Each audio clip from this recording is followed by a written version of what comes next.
Thanks for joining us today. My name is Mike Padilla. I'm a project manager with the U.S. Army Corps of Engineers in Chicago.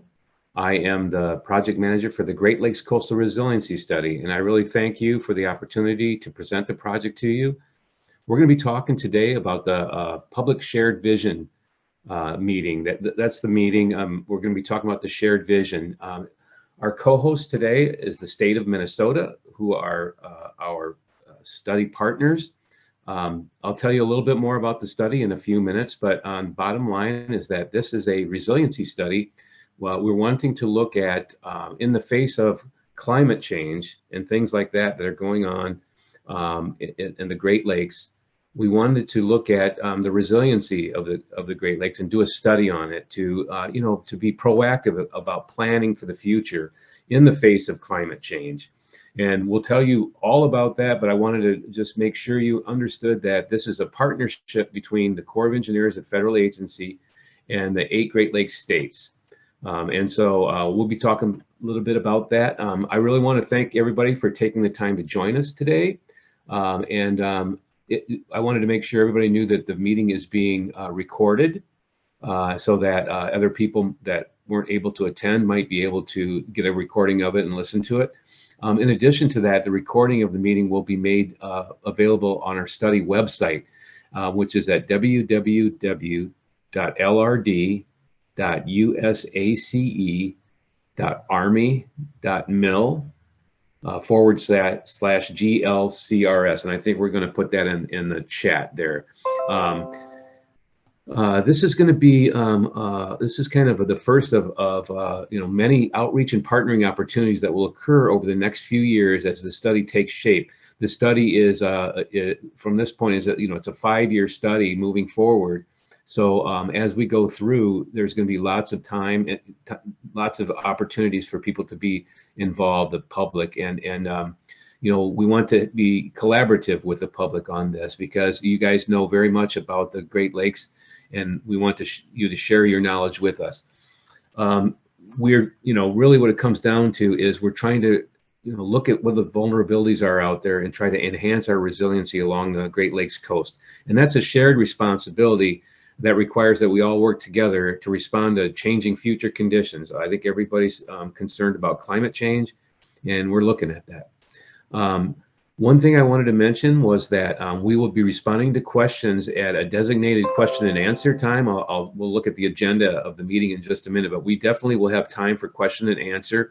And then we're going to tell you a little bit about the Zoom meeting functionality and things that, the different tools that you can use. But one of them is a question and answer module, and that's where we would like for you to place questions. The chat feature is meant to be for comments only, and so we'd really like to use that question and answer module, and we'll tell you all about that. And in fact, I'd like to introduce you to Dr. Akila Martin, who will tell you a little bit about the Zoom features. Akila? All right, thanks, Mike. Hey, everyone, I'm Dr. Akila Martin, daughter to Laurel and James Martin, and I am wearing blue glasses with dark hair and a purple shirt, just for all those out there. I am also co-facilitating this with Greg Moshoff, who's also a USACE planner with the Detroit district. I'm with the Chicago district, and I wanted to orient you to the Zoom platform and also take this time out to thank our Argonne partnership for supplying this Zoom platform for us today. So thank you to Lauren Thomas and the rest of the group. And so if you turn your attention to the bottom of your screen in the Zoom platform, if you see the tools, the Q&A, as Mike just pointed out, that's where we would love for you to put any questions that you have.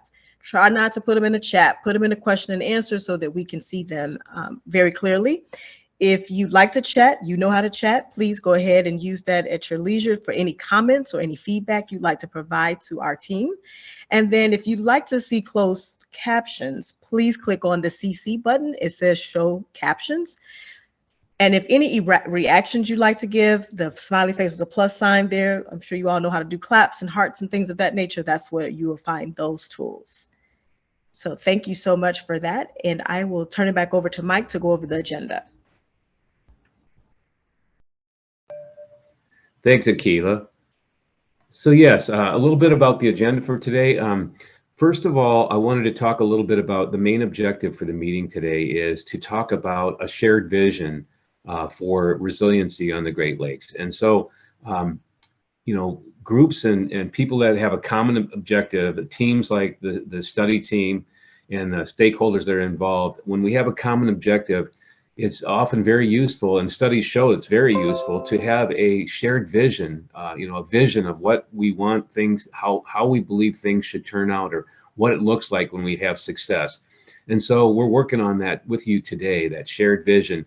A shared vision kind of gives you a strategic plan for success. It gives you, kind of guides you through challenges, gives you kind of a compass. You can always refer back to that. How a shared vision is articulated for the common objective that we have. And so, that's why we're here today. The agenda here is talk a little bit about, we did some welcoming here, and we're going to talk a little bit about the meeting logistics. We're also going to do an icebreaker exercise for a few minutes. After that, the state of Minnesota, who is our partner in the study, one of the 8 Great Lakes states, but also, the state here today, Minnesota, is going to do some open remarks to welcome you. And then the Corps of Engineers, we're going to do some more opening remarks and do a presentation on the Great Lakes Coastal Resiliency Study. That way, you guys can get an idea of what it's all about and what we're trying to achieve, and then that will make more sense to you as we start to get into the shared vision, the shared vision statement stuff. Here, we'll have a time for questions and answers, and then we'll talk a little bit about the next steps and closing for the meeting today. So, and for the next slide, I'd like to reintroduce Dr. Akilah Martin, tell you a little bit about the meeting touchstones. Yes, thank you so much, Mike. So hey everyone, I'm back again. I wanted to go over what our meeting touchstones and our shared expectations. So this is for all of us in this space. We'd love for you to be 100% present, prepared, and extending, and always presuming welcome. If you can, please mute or turn off your cell phones or any sound you may have on your computer if you're talking aloud. Please try to limit any distractions so you're 100% present. Allow for differences between intention and impact. We want you to listen deeply and actively listen. And then always by invitation. So we always want you to chat, comments to us, provide feedback, and also use the Q&A for any questions you may have. And if any time, please identify any assumptions and suspend judgment. And if you are speaking, please limit your time to 1.5 minutes. Speak your truth at every moment that you can. And when things get difficult, turn to wonder, knowing that you are making a significant contribution. And most importantly, we want you to expect non-closure, as we may not be able to get to all questions and answers today. And we will try our best to get those to you in later meetings. And then most of all, keep the meeting moving forward and focused on the meeting purpose. We appreciate you for agreeing to these shared expectations, and we look forward to a highly energetic meeting with you. Thank you. All right, Mike, turn it over back to you. Oh, this is still me. Huh. So for the comments and questions, which we've already said at least 4 times now, just to reemphasize it one more time, if there are questions that you have, please use at the bottom the Q&A that Kara is highlighting. Use that to write your questions. You can do it anonymously or using your name. It's up to you. We will respond in kind. And if you have any comments, you can place those in the chat box. All right, thank you all.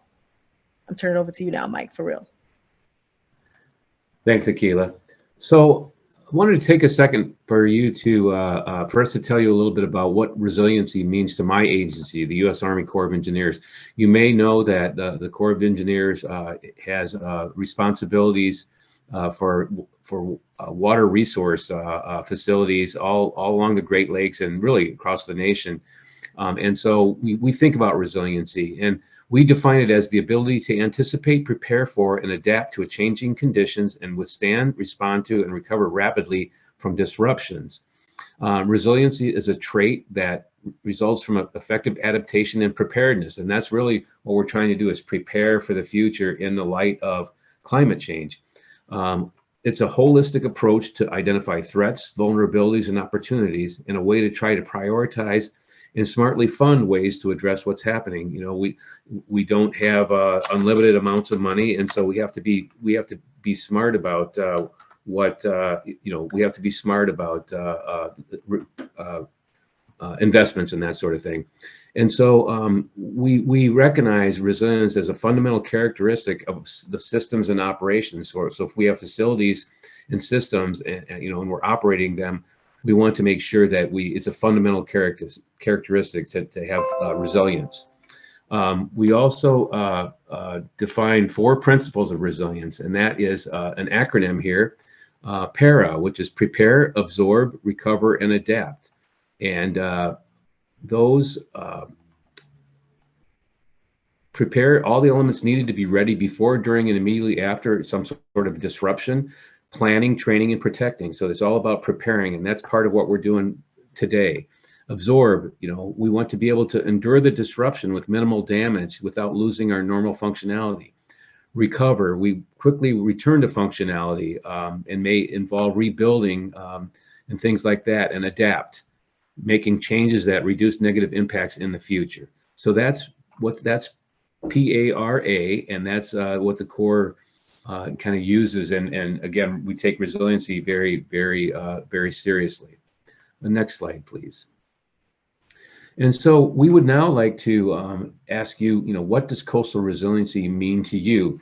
And Akila, we're going to do a little exercise on this, a little icebreaker, but also an exercise that helps us get to the bottom of resiliency and what it means to you.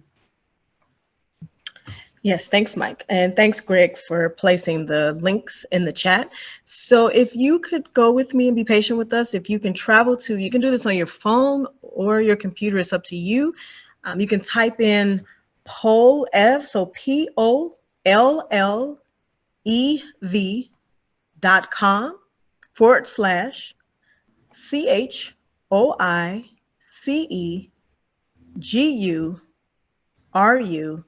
975.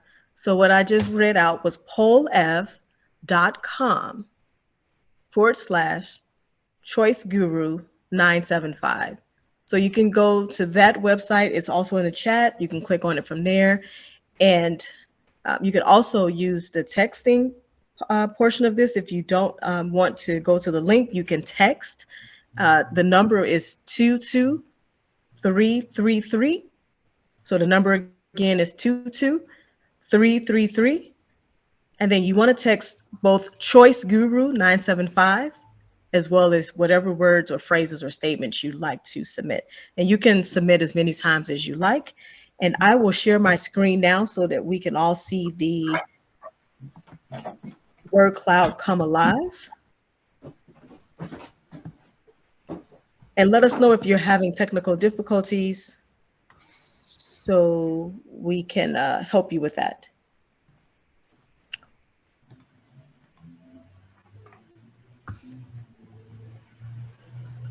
Just a quick checker. Is everyone seeing my screen? Yes. Okay, good.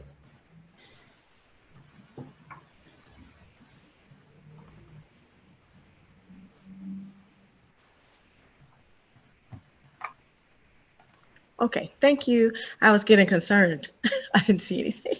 All right, thank you all.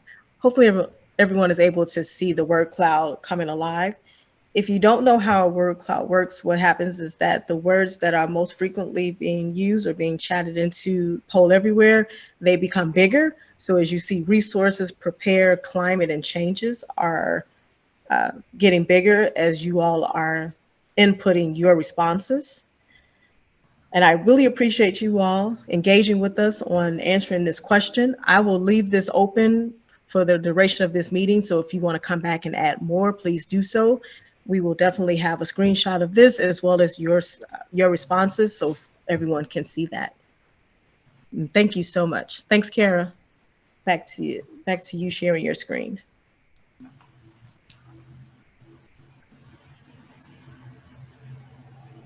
All right, Mike, I believe you're next. Yeah, thank you. Thanks, folks, for helping us out with that. A little bit about, we've thought about this a little bit and what resiliency means to us and means to this study. And so one way to look at it is kind of do the who, what, when, where, why, and how. And when it comes to resiliency, these are the questions you like to ask. And when it comes to who, it's fairly easy to understand. It's the people, but also the creatures and organisms and the communities, the infrastructure, all of these things that are on the Great Lakes coast. What we're talking about: water levels, ice conditions, and the range of possible climate change scenarios. Now that's very important, and we'll be telling you a little bit more about that and how we're approaching that with our study and other work that's going on right now. When you talk about when, fairly straightforward. We're looking really now, but also the long term. As far ahead as it makes sense to look. Where, pretty straightforward. The Great Lakes coasts. And when I say where, I did want to mention also that this is being a federal study. We are looking at this, but we're also partnering with Canada in that we are sharing information with them. Some of the work we'll be doing covers all of the Great Lakes, even if the coast goes to Canada. But you can imagine we can't spend U.S. money doing a lot of things for Canada, at least in the context of this study. So if anybody's curious, we are coordinating with them and partnering with them in some different ways, and we can definitely tell you more about that if you're interested. And then down there, let me skip that why and say how. We want to promote shared responsibility. We want to identify a range of actions. We want to look ahead, plan ahead about what we could potentially do. But the why is kind of what we need you guys to help us with. What are we doing and why? Economic, environmental, social, all these different things, tribal, all those different things. We want to get your input into that. And any of these other who, what, when, why, and how, that's fine as well. But really the why is what we're kind of focusing in on. Next slide, please.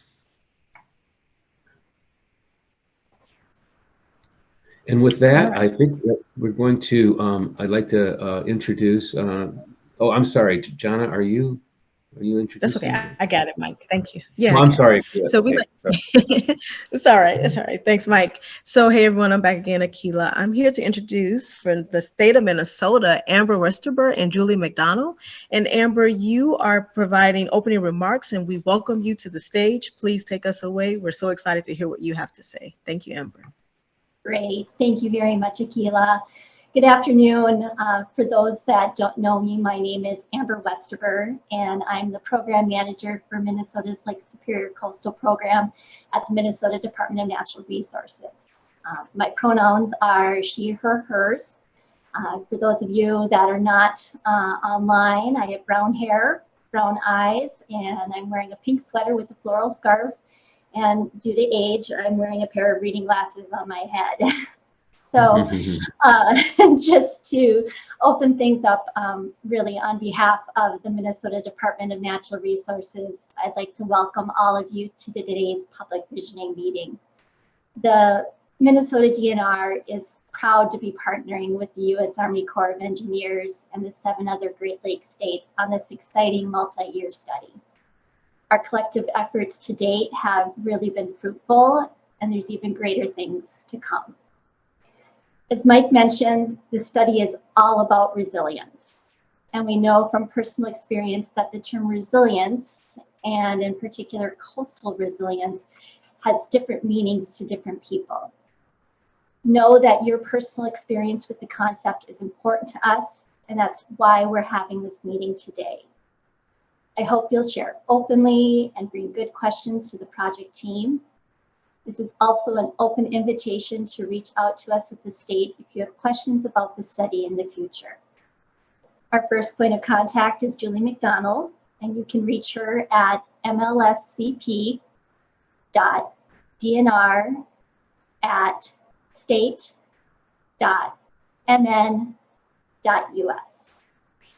And I'll just close by saying thank you again for your interest in the study. And I know it's a little rainy here in northern Minnesota, choosing us over getting a look at the total solar eclipse. So thank you. Akila? Thank you so much, Amber. That was very wonderful. We will post the email address you just said out loud in a little bit, okay? So thank you so much, Amber. So I'd like to welcome Mike Padilla back to the stage to give us a bit of remarks about the study background. So thank you, Mike. Welcome. Thanks, Akila. Yeah, folks, a little bit about the study. We talked quite a bit about it, but we need to explain a little bit more for you. And really, on behalf of Colonel Rockwell from Chicago, Colonel Boyle from Detroit, and Colonel Krug from Buffalo, welcome today, and thank you for participating and help us out with this. So the Great Lakes Coastal Resiliency Study is all about the Great Lakes, and you can see the map here. And the the Corps of Engineers districts, the 3 districts are color coded, and you can see that we have civil works missions on the Great Lakes. I mentioned a little bit about Canada before. We are coordinating with them, and they're very interested in our study, and we're going to try to leverage any knowledge we have and help them out as partners that we are already. But as you can imagine, we're not going to actually do planning work for the Canadian properties, just giving them information about any information that we get, we can share with them. The Corps of Engineers in general and the 3 districts, we have these key missions: navigation, flood risk management, aquatic ecosystem restoration, emergency response, and a lot of folks probably know of our regulatory mission. So when you talk about resiliency for the Great Lakes coast, it really touches on all of these. That all of these different missions have aspects of resiliency that they are needed for them, and that's why the Corps of Engineers is so interested in it. And in addition to that, the 8 Great Lakes states, also shown on the map, they are our partners in this study. We signed an agreement to study this together and actually to share the costs of this study. Next slide, please. What's it really all about? The overall objective of the study is to protect the long-term economic, environmental, and social value of the Great Lakes coast through proactive planning. Again, this is all about being proactive and planning ahead. We all are concerned about climate change, and that's we're taking a hard look at that going forward. The estimated cost of the project of the study is $14.4 million, so it's a very large study. 75% of that will be paid for by federal contribution and 25% by the states. The estimated schedule, we started in July of 2023, and the study is scheduled to end in October of 2028, so that's 5 years right there. These photos here show all of the different partners that got together to sign the cost-sharing agreement that kicked off this study. Next slide, please. The scope of the study is to basically do vulnerability assessment to identify coastal areas that are already or likely to become vulnerable to future flooding, erosion, and accretion. Resilient actions, we want to identify actions to address vulnerabilities and to improve resilience and adaptability of the coastal resources that we identify. Finally, we want to come up with a plan. We want to identify strategic recommendations and a prioritization of future investments to improve coastal resilience.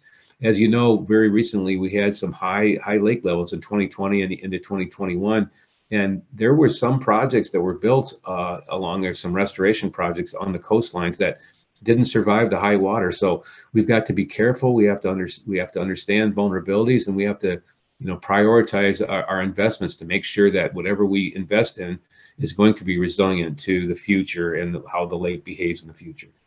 Next slide, please. This is a collaborative approach. Again, it is the Corps of Engineers with our partners, the 8 Great Lakes states, but we've also done lots of coordination with the tribal nations, and we will continue to. We want to get their invaluable input into this study. Also, federal, state, and local agencies. Just earlier today, we met with federal agencies to tell them more about the study and also to get their input on the shared vision. And of course, the public and the community, those that live, work, and recreate on the Great Lakes. And that's a lot of people. The Great Lakes are very unique in America, but also on the planet. And so there's very many people that have a stake in the resiliency of the Great Lakes. Next slide, please. Here's some of the questions that people ask. How could the climate change that it looks to be occurring everywhere, how could it affect my coastal community? Beaches going underwater. When we had the high lake levels a couple of years ago on Lake Michigan and the Huron and then other lakes, some beaches got washed away. In Chicago, it happened. Effect on tourism, how's that going to change in my town? Is there fish habitat getting lost? Is my community at risk of flooding? Can I get my boat through where I need it to go? And that's not only for recreational, but it's also for industry. There may be increased shipping costs where boats, if the lake levels are too low, they have to light load. They can't get a full cargo. And so it takes more trips to ship the same amount of goods. And so that's basically increased shipping costs and other things that people are concerned about. Next slide, please. This is actually a Corps of Engineers watershed study, the Great Lakes Coastal Resiliency. It's we are conducting this study according to an engineering regulation. This isn't our first rodeo. The Corps of Engineers has done several watershed studies, and again, following this 729 watershed study guidance. And recent examples are the South Atlantic and the North Atlantic watershed studies that looked at their resiliency studies. And so we'll talk a little bit about those and tell you about them, because we're able to use those as models and also to kind of learn lessons from how they conducted that study and what they learned. So this study really comes down to we're trying to learn more about resiliency. And there's 3 milestones in this type of study. A shared vision milestone, which we're working on that with you today. We want to make sure that we can come to a good conclusion on what the vision for this study should be, and the vision for the resiliency of the Great Lakes.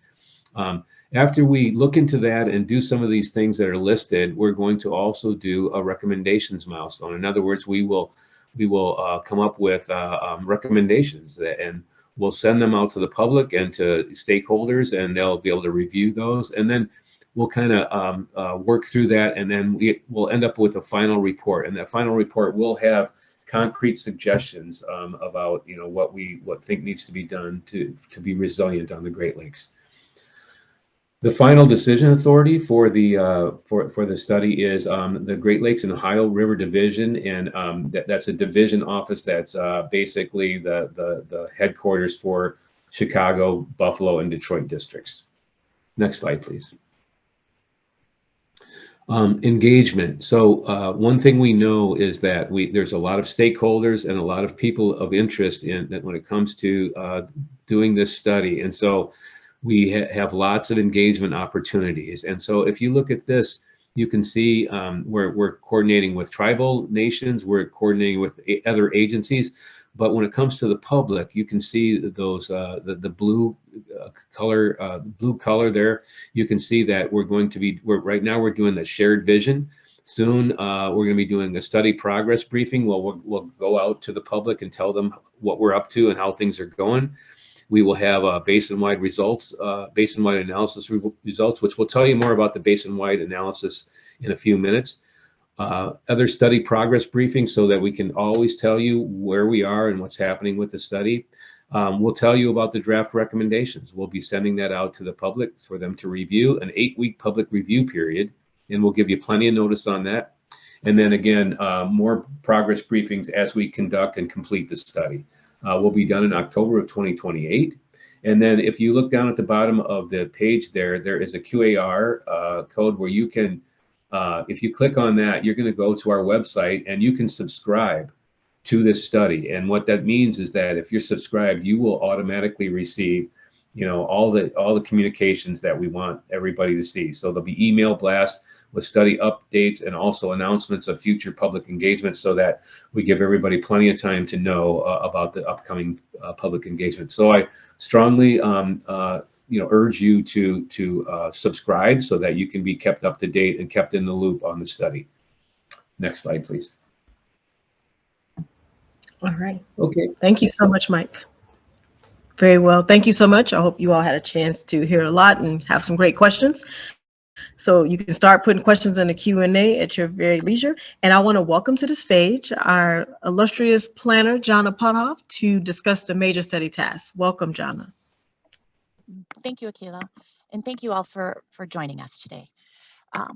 Mike mentioned the South Atlantic Coastal Study. The Corps has recently completed two large-scale watershed studies that were on the same scope and size as the one that we're embarking on now with the Great Lakes Basin. And it was called the South Atlantic Coastal Study, short named SACS. A few of the visual aids that we're including in our presentation, the rest of the presentation, are clips from SACS, because we wanted to provide you with some illustrations of what our work products will end up looking like. And now I'm going to begin to develop a flow chart of the major study tasks and how all the pieces fit together. The first part is climate change scenario modeling that's not being funded by this cost shared study, but is instead being generously funded through the US EPA's Great Lakes Restoration Initiative. This study, which is a modeling effort, looks at climate change scenarios and what those scenarios would do to water levels and ice conditions in the Great Lakes.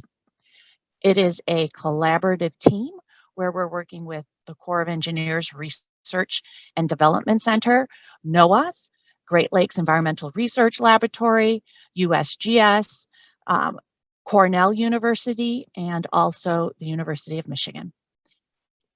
This study includes collaboration and coordination through quarterly stakeholder meetings that we host. This information here, another reason to subscribe is when the study results, the modeling results are finalized and distributed out to the public. This study, the Corps of Engineers Watershed Study, will be blasting an email out to all subscribers to keep you all updated on the modeling effort that's informing this. Next slide, please. So when one our study's called the resiliency study, but for us to become resilient, we have to understand our vulnerabilities. And that's the purpose of those climate change scenarios, to stress test the system under possible future climate scenarios. With those results, we'll be layering them onto coastal resources along the shoreline to understand low and high water, high water, which would result in inundation, or low water impacts that would be caused by low water. That GIS analysis will be developed and then also publicly available on a geoportal that will be clickable through our project website. Next slide, please. So this GIS analysis will, in addition to, so we're partnering, first off, we're partnering with the state, 8 Great Lakes states. And so and the Corps. And so our recent understanding of impacts under the recent low water and high water, plus this basin-wide analysis, will help inform areas that are vulnerable. Will highlight areas that are vulnerable under a range of possible climate scenarios. The states and the Corps will take a look at this mapping exercise as well as the recent historic highs and low impacts to select focus areas. And in those focus areas, we will then be hosting workshops in each state. The goal of the workshop is to conduct a more site-specific detailed analysis to identify vulnerabilities under the different climate scenarios. Questions that we'll be posing to resource owners and managers that are invited to participate are: what keeps you up at night? What would cause your resource great impacts? Over here on the slide here is Minnesota is going to be hosting one workshop. And at each workshop, we're going to be having up to 10 coastal resources that will be identified and discussed. Next slide, please. Then the basin-wide analysis, the GIS analysis, as well as the results of these focused area workshops, they will inform the recommendations from the study. And those recommendations are strategic recommendations. We will not be solving the problem. Instead, we will be identifying next steps to for resiliency along the coast. And those are not only for the Corps and our state partners, but other federal agencies, local and other state agencies and non-federal agencies. You'll see that here is in this little graphic here from the South Atlantic Coastal Agency, there are little aqua notes here that you'll see that, you know, there's a multi-agency action midterm, like in the middle, there's near at the top, there's a USACE near-term action. So these recommendations will be a mixed category, types of recommendations, as well as different agencies, and short-term studies that need to be conducted in the very near term because of pending impacts, or longer term where monitoring is maybe more important. Next slide. And so for those we're focusing on 140 resources throughout the Great Lakes. We understand that we will not be able to cover the whole Great Lakes Basin. And so our study also includes products that coastal managers, state and local agencies, and also private owners can look at and review to understand, you know, what type of adaptive management might be needed, and also and actually even just citing new coastal resources, whether maybe that those siting conditions warrant a second look at finding a new spot. So we'll be completing a document that's a high-level guidebook, and then it will accompany also a website step-by-step thought process through working through coastal vulnerabilities based on the climate modeling. Thank you. Thank you, Jana, very much. So I'd like to call to the stage Kara Patello, who is also a planner at the Chicago District. The amazing Kara is so creative. All these great visual aids that you're seeing on these slides are courtesy of Kara. So please, Kara, take us away. Thank you. Thanks, Akila. Hi, everyone. Thanks so much for joining us today, this afternoon. And I'm going to talk a little bit about our shared vision statement and how we got here. And then also we're going to be asking for some feedback on some of the options that our team has drafted. So like Mike mentioned at the beginning of the meeting, our goal of building resiliency throughout the Great Lakes is really a collective effort that will require a lot of long-term commitment and dedication to make this goal happen. And so we're here today to talk about the shared vision statement because this is going to be our guiding principle as we move through the various stages of the resiliency study that Jana just kind of gave you an overview of that will be taking place over the next 5 years. And so having this shared vision statement is really important because it's going to keep us all on track and ensure that everyone that's involved in this study is really aligned around that common purpose and that vision for the Great Lakes coast. And so we want to develop this shared vision statement, and when we're thinking about it, we don't want it to just be, you know, in the context of our study and serving our study. We want it to describe an ideal state for the Great Lakes coast over the long term, so our study and then beyond. And this shared vision isn't just for the resiliency team and just for our study. So we want to make sure that it resonates with everybody who cares about the Great Lakes, and that's why we're so happy that you're here today to give us some feedback. So I'm going to just quickly talk about how we got here. So back in the summer and in the fall, the Great Lakes Coastal Resiliency team started a shared visioning process by having some workshops so with our study team, and that consisting of the Army Corps of Engineers as well as our state partners. And so we sat down and we started to brainstorm what makes the Great Lakes important to those that live, work, and recreate along the coast of the Great Lakes. And so you can see here some of the things that came up, and we also extended that conversation to tribal nations at the Bureau of Indian Affairs Midwest Region's Partners in Action Conference in the fall. We got some feedback from those participants at that conference as well. As you can see here, we got some really great feedback. So things like fresh water, fishing, beaches, tourism, habitats, and ecosystems. it really became clear that the Great Lakes are an irreplaceable part of the identity of many people and communities throughout the region. So you can see here there's some themes that kind of started to emerge, and those are resources, recreational opportunities, the natural environment, as well as the intrinsic and cultural value of the Great Lakes. And so the resiliency study took this feedback, the team took the feedback, and we started to think about what makes a strong shared vision statement. So we wanted our shared vision statement to be really memorable, so it's going to be guiding us through the course of the study.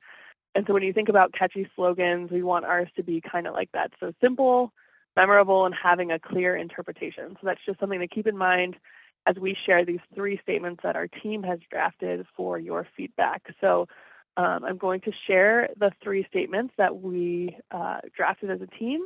And the first is that our vision for the Great Lakes coast is to improve and protect their ecosystems, recreational opportunities, cultural significance, communities, and economies to be resilient for present and future generations. Our second draft statement is that our vision for the Great Lakes coast is to support, strengthen, and protect their natural resources, recreational opportunities, communities, economies, and quality of life for current and future generations. And then our third statement is that our vision for the Great Lakes coast is to ensure a resilient and sustainable future for vibrant coastal communities, abundant natural and cultural resources, and thriving economic assets. So because this vision should be a collective vision for all of us, we're really looking forward to hearing what thoughts you might have. And so we want to know, do these statements capture your vision for the Great Lakes coast? If they don't, we really want you to tell us why. So in the chat, please share whether these, if these shared vision statements aren't really resonating with you, why? Maybe some additional things that we should consider when we're finalizing our shared vision statement. So again, these are all drafts, and we're hosting this series of public meetings as well as meetings with tribal nations and the federal agency, and this resiliency team is going to take all this feedback with us. We're going to sit down and we're going to consider it, and we'll use that to refine our final shared vision statement, which will be shared on the on the study's website. So I'm going to pause for a second, and if you have any thoughts, like take a second to think about it. If you have any thoughts, please feel free to put them in the chat. And then I don't know if anyone is joining by phone only, but if you are, we'll also make some space for you to come off mute and share any thoughts you might have about those 3 statements I just read.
Yep, thank you, Kelsey. I'll give you some time to think about it. And again, if you have any thoughts, please put them in the chat for us.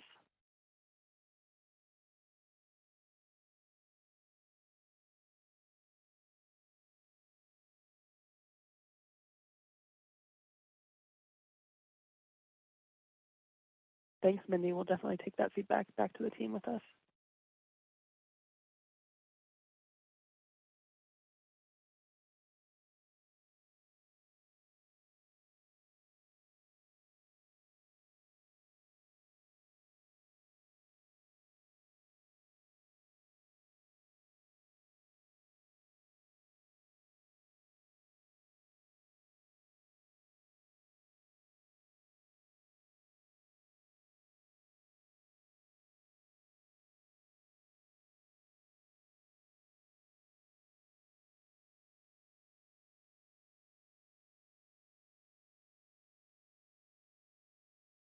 See some more great comments coming through. Thank you so much for sharing your thoughts with us.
All right, so we'll give a little bit more time just so you can reflect on the statements that we're proposing.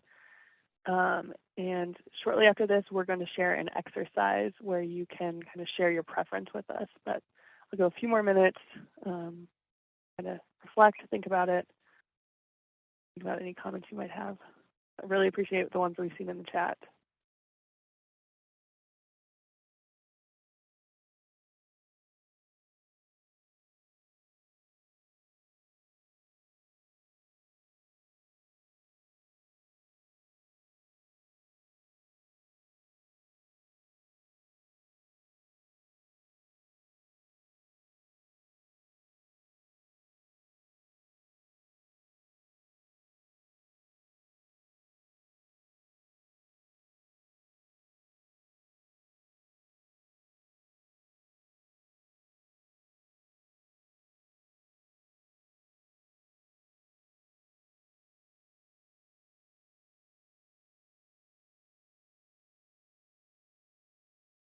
Yeah, and I see a comment that 1 and 2 seem pretty similar, and that's because we were using that, that share feedback that I had just shared, those common themes. So they might seem a little bit similar, but your feedback will help us select one that we're going to refine and use this feedback to help make any changes that might be necessary, so it resonates with as many people as possible.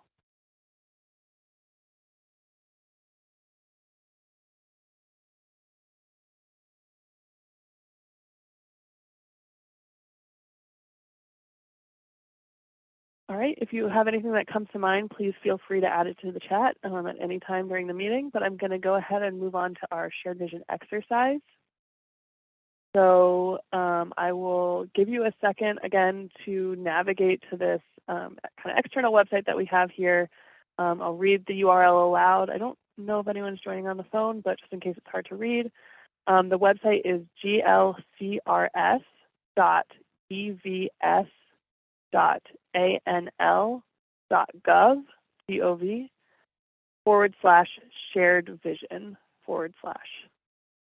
And this will take you to a website that our team has set up to let you tell us which shared vision statement you like the best. And so if you go to this website, you can rank the following shared vision statements in order of your preference. So on the left side of the website, there will be 3 boxes where you can enter 1 for your top choice, your favorite shared vision statement, 2 for your next favorite, and then 3 would be for your third choice. So I'll give you a second to navigate to that website, and we ask that you please only submit 1 response so that we can make sure everyone's voice is heard equally. So I'll give you a second, but this website will be live for the duration of the meeting. We'll be hosting 9 public meetings total. So in addition to this meeting, there will be 8. This is the first of those 9 public, so there's 8 more chances to come back. If you do have any thoughts about the shared vision that you want to tell us, you're welcome and encouraged to come back to any of those other 8 meetings. And if you need more time to think about this shared vision exercise, you can come back during any of those meeting times as well.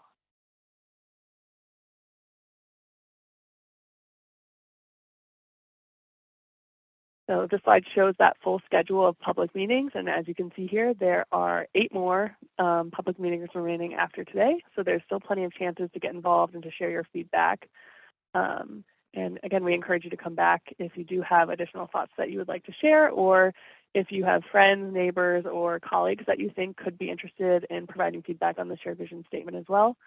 We encourage you to share our website link and invite them to come to one of these public meetings. The full schedule for all these meetings is also posted on the study website. And we really thank you for being here and for sharing your thoughts and being a part of this shared vision statement.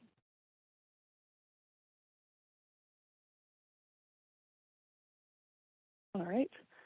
And so now I'm going to continue on and switch gears a little bit and talk about some of the work that we've started on the study deliverables. So back to this flow chart that Jana was talking you through earlier, and you've heard a little bit about the basin-wide analysis here. I'm going to go into just a little bit more detail about that. So what we're trying to understand with this analysis is the big picture of how changing lake levels due to climate change could possibly impact our coastal communities, infrastructure, and environments. And so this is a really important first step in our watershed study because it's going to help us identify areas around the Great Lakes that, we, and when I say we, I mean the Army Corps, our state partners, tribal nations, other federal agencies, as well as local communities, might want to look in more detail to identify, where those areas of possible exposure could be with a more detailed analysis. So since we're looking at the big picture with this basin-wide analysis, we're sticking to data sets that cover the whole study area. And this is really to ensure that the analysis is consistent across the board for this, first step of our study. So we're not really including any state or local data sets in this part of the study just because we want that apples to apples picture and understanding of exposure across the entire Great Lakes. So to start on this analysis, the resiliency study team worked with engineers, planners, scientists, and cultural resource experts at the 3 Army Corps districts, so Buffalo, Chicago, and Detroit districts, to help us identify coastal resources that we think are really important to include in the study. And then we also worked with our state partners on this, so we had several meetings with our partners, because they each, in addition to being cost share partners in the study, they also bring unique perspectives. So each of the states has their own unique perspective and insights, and they also, do a really great job of representing what the folks living in their states really care about. So through that process, we mapped out over 100 different resources, different resource layers, and from there, we split them into 3 big buckets. So we have a bucket for social vulnerability and environmental burdens. We have a category for environmental and historic resources, and then population and infrastructure. And then our 4th is a combination of all of these different resource types in one to really give us that comprehensive big picture. And I'll talk about what's in each of these categories in just a bit. But after we built out these indexes, we're going to combine them with high and low water hazards from that climate scenario modeling that Jana just talked a little bit about. And that will help us understand where there are important resources that might potentially be at risk under a range of different climate change scenarios. And so our first index is the Social Vulnerability and Environmental Burdens Index. And so when we start to think about building resiliency along the coast, it's really important that we recognize that individuals that are exposed to environmental burdens or that are socially vulnerable, they might have experienced disproportionate effects of these hazards. And so to look at this, and include this in our analysis, we're using a data source called the Environmental Justice Index, which was developed by the Centers for Disease Control and Prevention, the CDC. And this index includes 36 different indicators to identify areas that are highly burdened. So this includes considerations about environmental burdens, and that's things you can see here like air pollution, water pollution. It also looks at social vulnerability, so minority status, socioeconomic status, household characteristics, and housing type. There's different indicators for each of these. And then the third part of the EJI is health vulnerability. So a bunch of different indicators and metrics for pre-existing chronic disease burden. And then in addition to that, to respect tribal sovereignty and self-government, and to fulfill federal trust and treaty responsibilities to tribal nations, the land within boundaries of federally recognized tribes will be designated as being socially vulnerable in our analysis. And for that, we'll be using the U.S. Census Bureau tribal census tracts. And then moving on to our environmental and historic resources index. So for this index, we have several different types of resources, the first being protected and managed areas. So that is things like national parks, state parks, wild and scenic rivers, marine protected areas, conservation areas, those types of really protected and managed areas. We have GIS data for that. And then we also have GIS data for different habitat types. So you can see several different habitat types listed here. And then we're also including available GIS data for tribal resources. And we've been really coordinating with them over the past several months to talk about what information and what data they want to share with us to include in this analysis to help us represent the significance of tribal resources as best that we can. But we do recognize that this type of analysis that we're doing here has some limitations, and there might not be GIS data for many important tribal resources. And so we just want to acknowledge that that's a limitation of this type of analysis that we're doing here. But we have been working with them and coordinating with them on any GIS data that they have that they want to share with us. And so our third index is the Population and Infrastructure Index, where we'll include data for critical infrastructure. So this, we're kind of following the Department of Homeland Security's critical infrastructure categories, but think things like power plants, water treatment facilities, roads. And then we're also including community resources. So that would be things like schools, parks, important economic assets that might be located along the Great Lakes coast, as well as tribal resources, and then population will be factored into that as well. All right, so we're still in the pretty early stages of this study, but we wanted to kind of give you an idea of what we're working on and share some of the progress that we've made, as well as share the type of resources that we'll be considering in this analysis.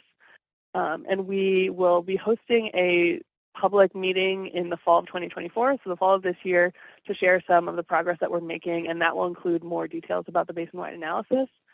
And then we're also targeting summer 2025 to share the results of that analysis. So really hope that you continue to stay involved and stay engaged with the study, subscribe on our website, and really appreciate you taking the time to be here today and to listen to us.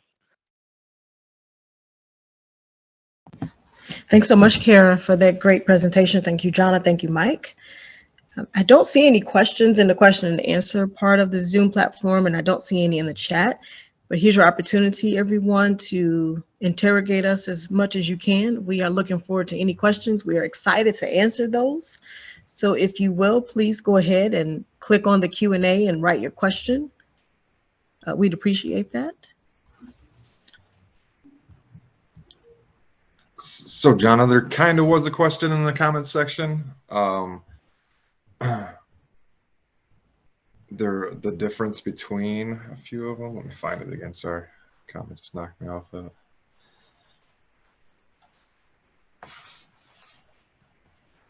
Well, you speaking about the two statements, Greg? The shared vision statements? Yes. Yeah, I asked Kara. Kara responded to that. Mm-hmm. Oh, okay. Sorry. Yeah, thank you, Greg. Thank you. I appreciate that.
Okay.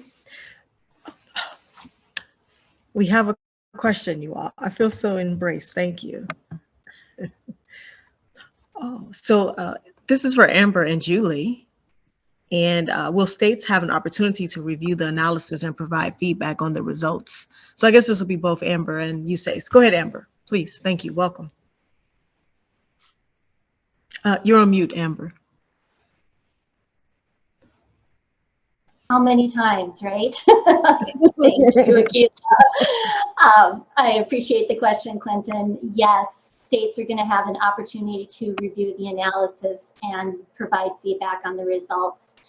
We've got a tremendous working relationship here with the Corps and are following along every step along the way. And so we have no reason to doubt that that is going to be able to continue. And we look forward to seeing them and using the information that we get from the basin-wide analysis to really help us inform the focused area evaluation workshop that we'll be doing in the state of Minnesota.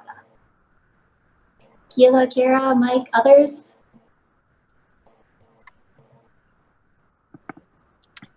Well, that sounds about right, Amber. Yeah, thank you. And those who might not work for the state agency and might be on the line, as Mike pointed out, we will have an 8-week public comment period where our draft report will be posted up on the website for review. And during that time, we'll be accepting public comments on the document as well. Very nice. Thank you so much, Amber and Jonna. Mike, I heard your voice. Did you want to add something to the story? No, I just said to Amber that I think she covered it pretty well. So her answer. Okay, good. So we have another question, and I'll open it up to both USACE as well as Amber and Julie from the state of Minnesota. And so I'm going to read it as is. Does prioritizing coastal resiliency response mean you will seek geographic areas to prioritize investment? And then if so, how will the overall vulnerability or priority be scored? And they give examples of by population, by severity of impacts, by cost savings potential.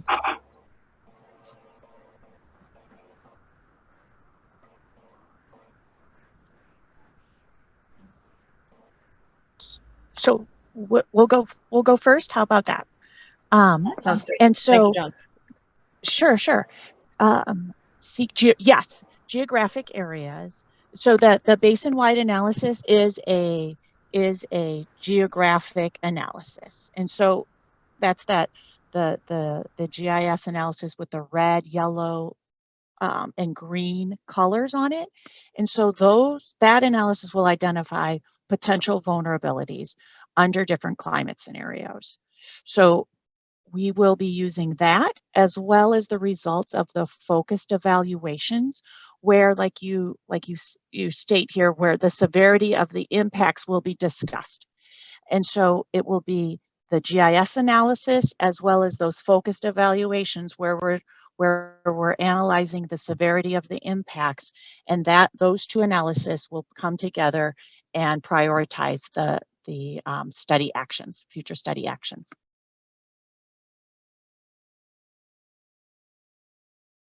Oh, we are not doing a cost benefit analysis. I just want to make that clear. We're not doing a cost benefit analysis. Our analysis regarding impacts will be qualitative.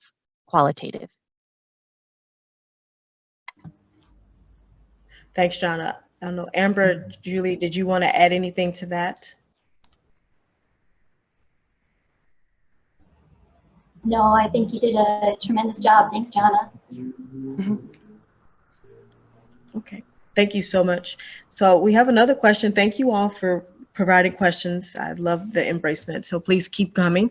So here it is. For the basin-wide analysis, this person would like for you to say more about the range of possible climate scenarios that will be considered, and then what variables will you be looking at in addition to lake levels, and then how far into the future are you looking? I hope I said that correctly, Kelsey. If I didn't, you can definitely rewrite it or come off mute to clarify if necessary. Thank you for that correction. That's great. How far into the No future? problem. All right, Okay. Kelsey, thank you. So, Kelsey, this is Jonna. The range of possible climate scenarios, our modelers looked at CMIP-6 to evaluate what the range of possible climate scenarios. We are modifying and looking at different temperature changes, as well as changes in seasonality of precipitation, as well as changes in intensity of precipitation. And so those are the different variables that are being tweaked and then being run through models to identify what the changes in water levels and ice conditions are. What variables will we be looking? Yeah, so it's ice conditions. Ice conditions. The response of lake levels and ice conditions due to the changes in climate change temperature, rainfall intensity, and seasonality.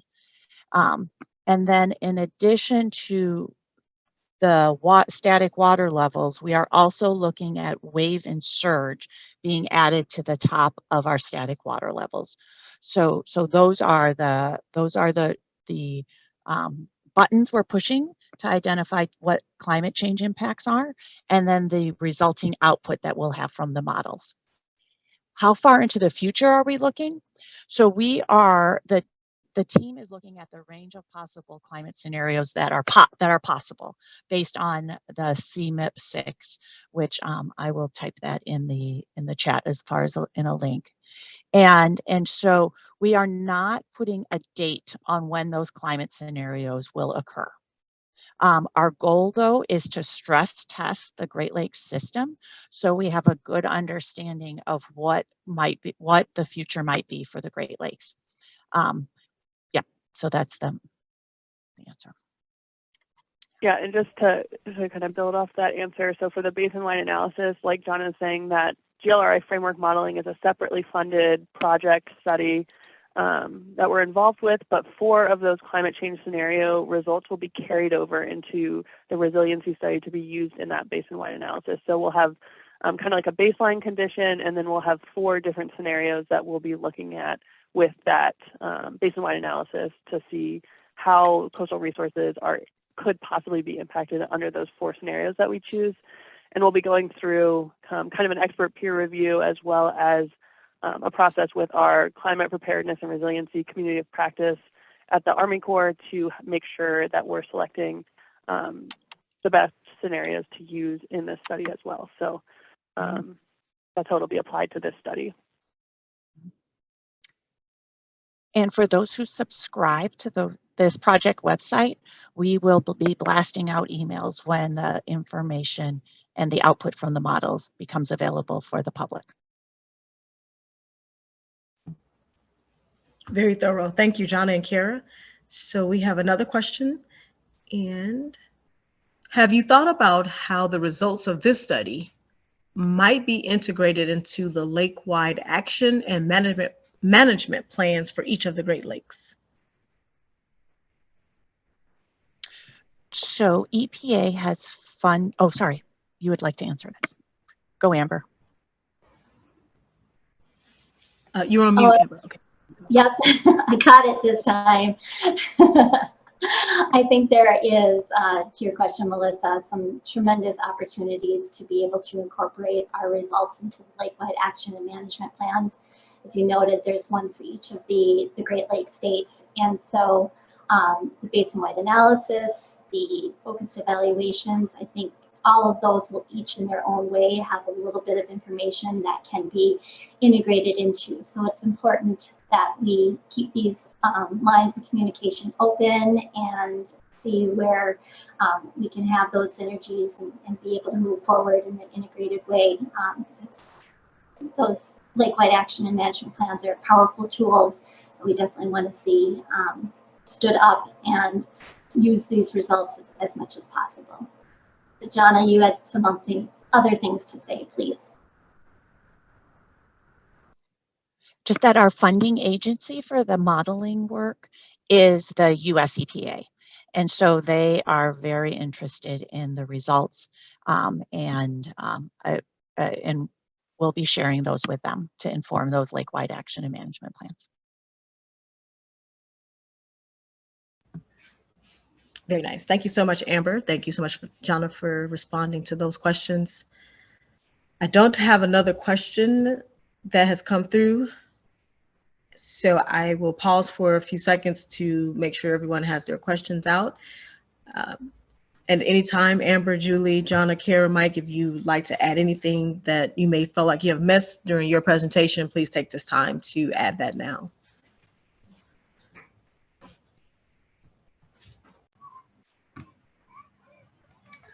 I don't have anything, Akila.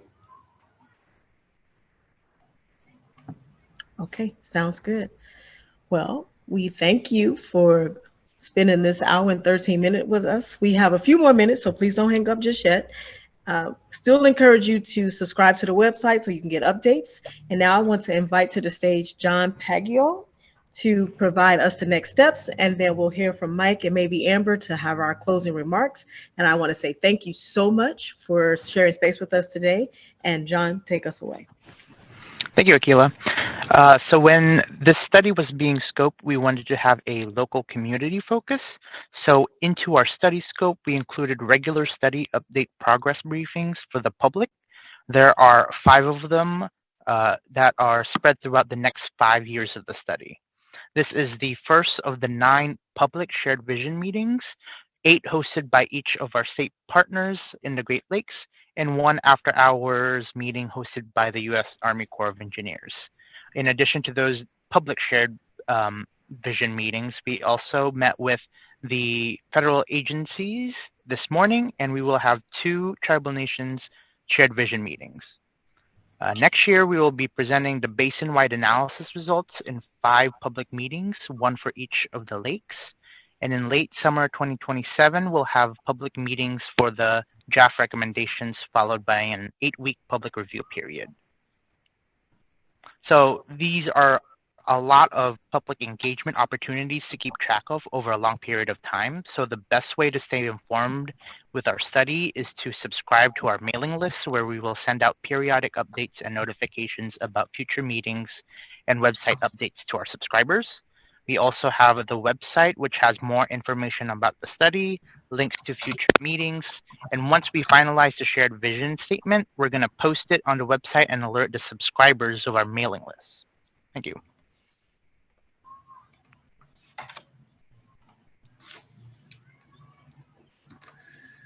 So thanks, everybody. I think this concludes our presentation for today. I would like to give